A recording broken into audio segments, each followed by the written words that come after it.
masa aku susah, ada seorang kawan baik aku yang tahu cerita aku ni sebenarnya 3 hari sebelum aku kena ambil.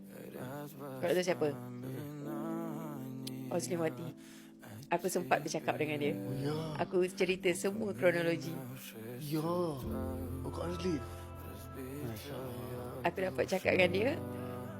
Dia adalah bagi sikit zakat dekat aku, yang aku boleh beli pampers anak aku, susu anak aku. Ya Allah. Maya.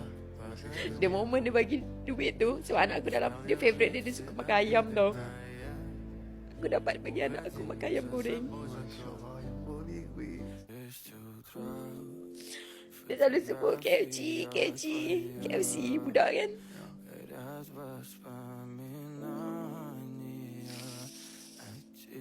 Dia lah yang ada. Dia cerita, aku cerita, dia duduk dengar sampai dengan dia sekali menangis. Apa dah jadi dengan awak ni, dek? Kau dah kenapa, dek? Mana kenapa kau macam ni, apa semua?